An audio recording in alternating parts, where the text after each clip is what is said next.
Qadrli kanalimiz a'zolari va tasodifiy mehmonlar. Biz bugungi video darsimizda, ayniqsa talabalar uchun juda kerak bo'ladigan, mavzuni olib chiqdik. Ya'ni qanday qilib, aaa, slayd, ya'ni taqdimot tayyorlashni o'rgataman. Buning uchun sizga veb brauzer kerak bo'ladi. Unga kirib olib, qidiruvga Gamma deb yozamiz va chiqqan saytdan birinchisiga kiramiz. Bu, tekinga AI yordamida, taqdimot yaratib beradi.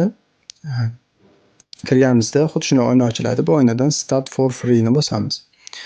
Bu yerda, ro'yxatdan o'tishingiz kerak bo'ladi. Bunga elektron pochtangiz kerak. Elektron pochtani kiritasiz va, tugmani bosasiz. Tugmani bosganingizdan so'ng sizga, elektron pochtangizga tasdiqlash uchun xabar boradi. Elektron pochtangizga kirib, uni tasdiqlashingiz kerak bo'ladi. Buni telefonda ham, kompyuterda ham qilsangiz bo'ladi. Bu sayt orqali, taqdimot yaratishni. Elektron pochtamizga kirib olamiz va mana ko'rib turibsiz do'stlar, Gamma saytidan, taklifnoma kiritilgan. Uni bosamiz va, men ro'yxatdan o'tganim uchun parol kiritishni so'ramadi. Siz, parol kiritasiz, va keyin ro'yxatdan o'tish tugaydi va siz login orqali kirishingiz mumkin bo'ladi. Tizimga kirishni bosamiz. Tizimga kirgandan so'ng, sizga, tekin qilish uchun, nechadir kredit beradi. O'shandan foydalanib tekin qilasiz. Agar, kreditingiz tugab qolsa, yangi Gmail orqali kirib, yana qaytadan qilishingiz mumkin bo'ladi. Buning pullik versiyasi, bor. Pullik versiyasini sotib olsangiz bo'ladi. Men sizga tekinini ko'rsatyapman. Mana 280 kredit bergan. Men oldin ishlatganman. Sizga bundan ham ko'p kredit beradi. Har bir slayd taxlaganingizda bir 30-40 kreditdan har bir slaydga oladi. Endi, keling bir, AI yordamida, slayd, ya'ni taqdimot tayyorlashni ko'rsatib o'taman. Buning uchun yaratish tugmasini bosamiz. Yaratish tugmasini bosganimizdan so'ng bizga xuddi shunday oyna ochiladi. Bu yerda taqdimot, veb sahifa, hujjat va ijtimoiy tarmoqlarga, narsalar yaratsangiz bo'ladi. Bizga hozir taqdimot kerak. Taqdimotni bosamiz va bu yerda ko'rib turganingizdek bizga 10 ta listdan iborat, bepul, qolgani esa, pullik hisoblanadi. Bu yerda, bemalol pulligini sotib olib ko'proq qilishingiz ham mumkin. Stil klassikni tanlaymiz, standart. Bu yerda tilni tanlashimiz kerak bo'ladi. Ya'ni, taqdimotimiz qaysi tilda, yaratilishi kerakligini belgilaymiz. Biz o'zbek tilini tanlab olamiz.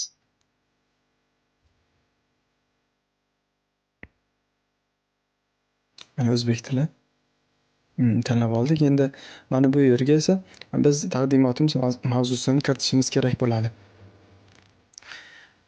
Mavzuni, kiritamiz. Keling bir, misol uchun, Gamma AIda, taqdimot yaratish degan mavzuda slayd taxlamoqchiman. Shunchaki, bu yerga, mana shu mavzuni kiritaman, va konturni yaratish tugmasini bosishim orqali menga, taqdimot yaratiladi. Bundan oldin bir ikkita parametrlarni ham ko'rib chiqamiz. Konturni yaratishni bosdim. Endi ko'rib turganingizdek bizga kontur yaratyapti. Bu reja degani, har bir varaqda qanaqa ma'lumotlar, joylash kerakligini aytyapti. Ya'ni o'zingiz o'zgartirsangiz bo'ladi bularni. Yoki o'zingiz yozsangiz ham bo'ladi. Mana bizga 10 ta sahifadan iborat, mavzular ro'yxatini berdi. Ya'ni nimalar yozish kerakligini. Endi biz, xohlaganini o'zgartirishimiz yoki qo'shishimiz mumkin reja.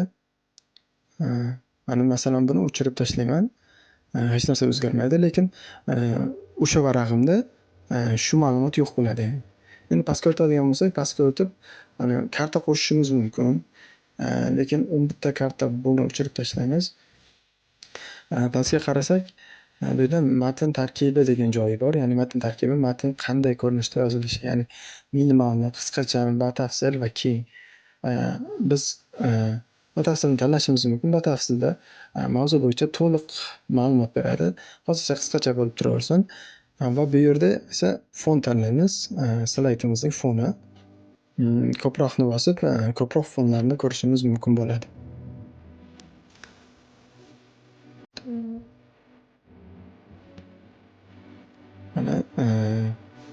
xohlagan foningizni tanlaysiz. Masalan, mana buni tanladim. Keyin mavzuni tanlash tugmasini bosish orqali fonimizni tanlab olamiz. Bu yerda rasm manbai, ya'ni AI o'zi rasm qo'yadi yoki siz o'zingiz rasm olib kelib qo'yishingiz mumkin. AI o'zi rasm qo'yganini tanlaymiz. Avtomatik tanlaydi bu ham. Keyin qo'shimcha kalit so'zlari qo'shish ixtiyoriy, ya'ni qo'shmasangiz ham bo'ladi. Va yaratish tugmasini bosamiz. Ya'ni 10 ta karta jami 10 ta sahifadan iborat hozir bizga slayd yaratib beradi. Bu biroz vaqt olishi mumkin. Uzog'i bir 2 minut, 1 minut olishi mumkin bizga. Ya'ni ko'rib turganingizdek, ko'z oldimizda yaratyapti.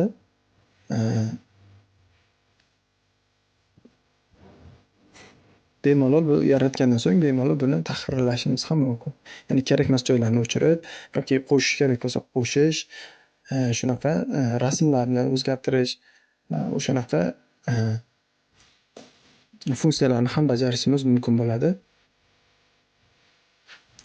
Mana yaratildi 10 ta sahifadan iborat slaydimiz. Endi bemalol buni ko'rib tahrirlab chiqishimiz mumkin.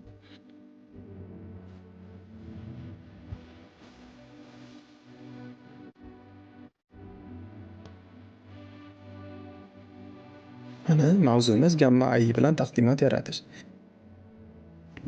Va bu taqdimotimizni biz saqlab olishimiz uchun yuqoridagi 3 ta tugmani bosamiz va bu yerdan chiqqan menyudan export degan joyi bor. Exportni bosamiz. Bosganimizda bizga xuddi shunday oyna ochiladi. Bu oynada PDF, PowerPoint yoki boshqacha shaklda saqlash bor. Biz PowerPoint tanlaymiz. Mana yuqoriga chiqdi. PowerPoint eksport qilinmoqda degan yozuv chiqdi. Bizni hozir bu kompyuterimizga saqlanadi. Telefon bo'lsa telefonda bemalol qilishingiz mumkin. Ozgina kutamiz mana. PowerPoint saqlash uchun bosing deyapti. Mana bosdik. Mana ko'rib turganingizdek saqlanyapti.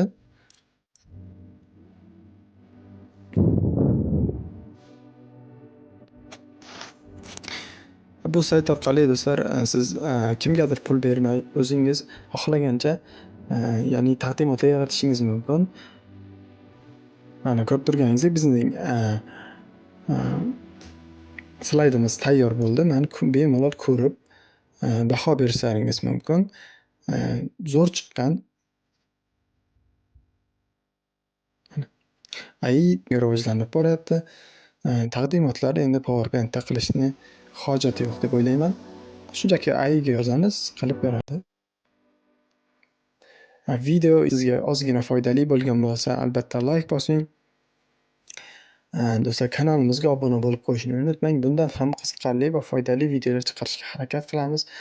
Izohlarda qanday videolar sizga muhimroqligini yozib keting do'stlar.